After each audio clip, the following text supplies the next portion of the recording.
Thank you. So a week and a half ago, I found Abraham. I found you. And thank you. Actually, we found you. But you received us. Yes, thank you. I listened to it for a week and a half, and I thought, this is amazing. This is the first thing that's resonating for me. And I visualized myself on stage asking a question and sitting over there. And then on Thursday, I said, I want to see him live. So I looked online, and it turns out I live in Asheville, and you are going to be 10 minutes from my house in 2 days. I love you, and I love all of you, and I'm so happy. Thank you.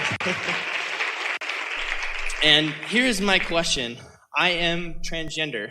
I was born biologically female, and I have completely embraced the life experience of being in a circle of only females and hearing what they talk about when men aren't around, and being in a circle of men and what they talk about when women aren't around, and learning new social cues. And I feel like I'm 29 and I've gotten the experience of 2-3 different people already, and it is a blessing. It's amazing. Thank you. Actually, that's a curse. What's that? To be very aware of the chaotic chatter of what's going on actually is disadvantageous, because it can keep you from being a vibrational match to what you really want. What did you hear the women mostly say? I pick up on it more vibrationally as opposed to words. I don't know. I assume that would make sense to you.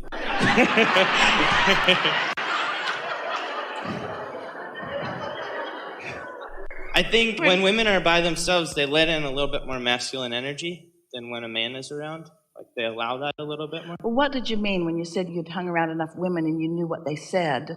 What did you mean? As they were expressing what they really wanted in relationships? I guess I meant the experience of being around different energy fields. The reason that we just want to help you not get too carried away in all of this, because we know that this seems like a really good story to tell and a really good platform to begin from, is that I've had the benefit of being inside all of these communities, so I really know what's going on in the human experience. But we would like you to soften that just a little bit, really a lot. Because here you are, the first seminar that you've made your way to, and we've had a lot of them right here in this town. But you came at the specific time because you're ready to be ready to be ready. In other words, this is the perfect timing for you. And what we want all of you to hear, but especially you to hear, is that don't spend any time now don't try to think it through. You cannot get there from there. Don't try to remember what you heard or even try to recall what those different vantage points are, because none of them matter. The relationship that you're wanting to foster is the relationship between you and what you now want. And anytime you spend looking back at that and trying to recall all of that, that just holds you back. It will keep you from going where you want to go from where you are. It's a little bit like one day, Jerry and Esther were driving in Florida, and Esther always did the driving, and Jerry was a good navigator. And then the navigational systems came into the vehicles, which was annoying to Jerry because they were competition, and they were never very adequate either. And so Esther gets on the freeway in Orlando, and Jerry realized that she was going in exactly the opposite direction of where they needed to be going.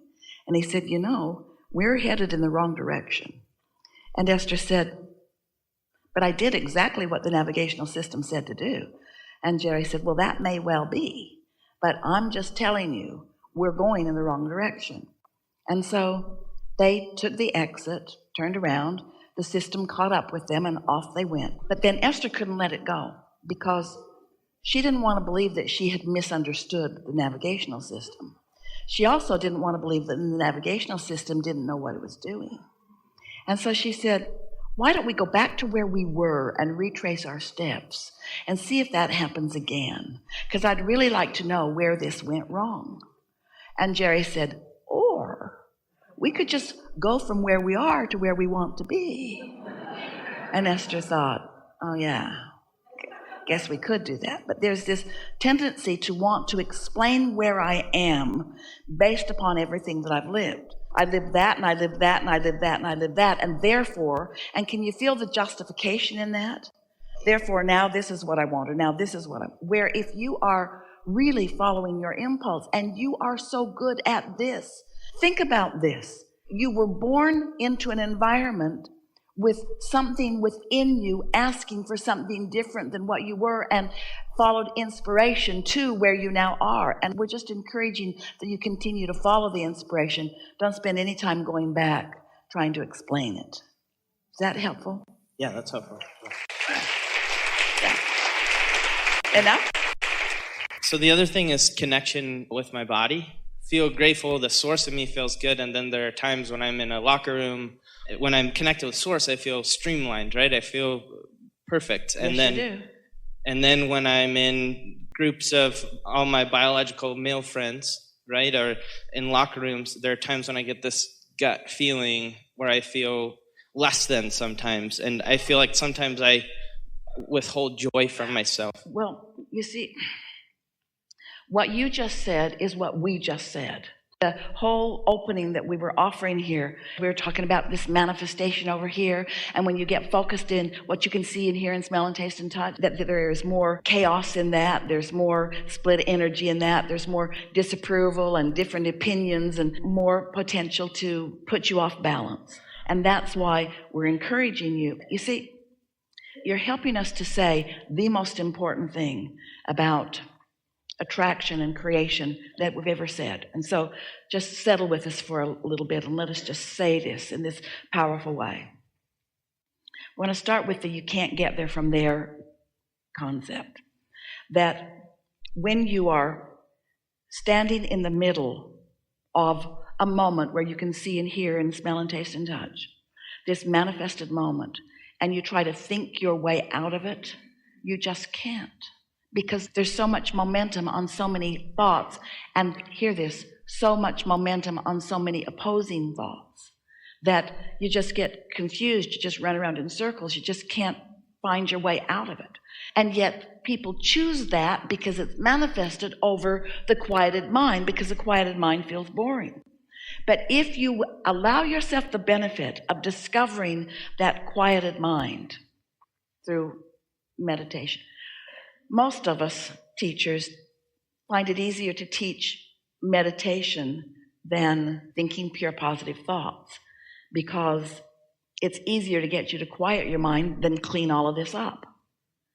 You see what we're getting at? So once you quiet your mind, and then you allow the momentum of that quieted mind to bring you to more and more and more and more, now you discover momentum, but you discover only the positive momentum, where when you're trying to pick positive out of all of this, it's like, here's an example.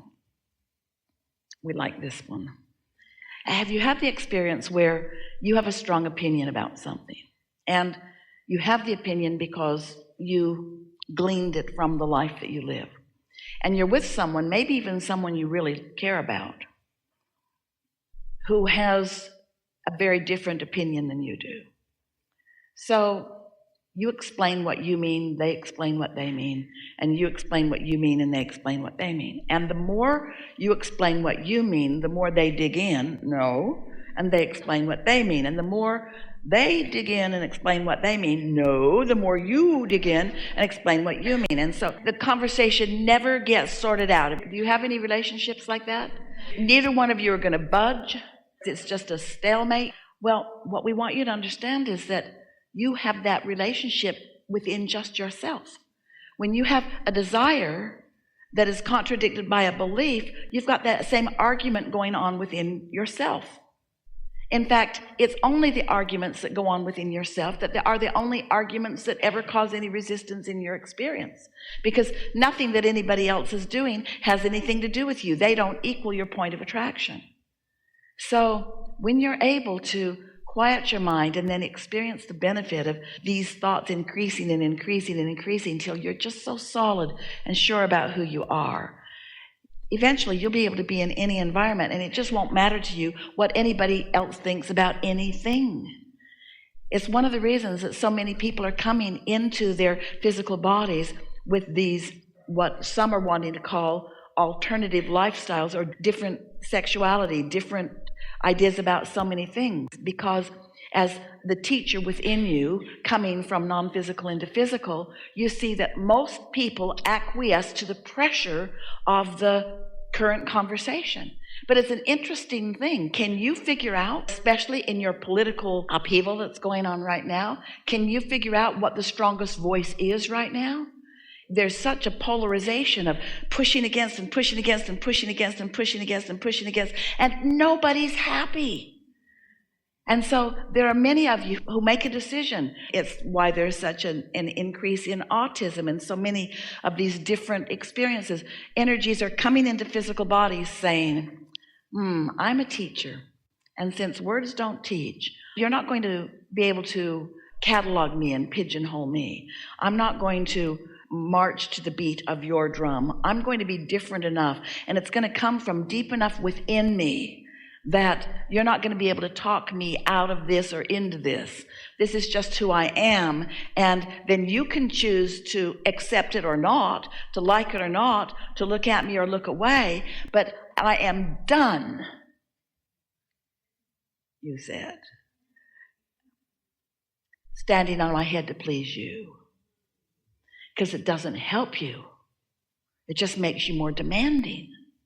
The world is so full of conditional livers, meaning this condition doesn't please me, so we need to change that so that I can look at that condition and feel, I need to feel satisfied as I look at this condition, but that means you all have to be different than you are for me to be satisfied.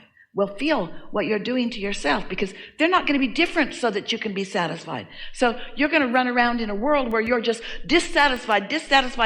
Can you believe that? Can you believe that? Did you see that? Do you see what happened over there? Do you see what happened over there? I'm dissatisfied. Think what that is doing to your point of attraction.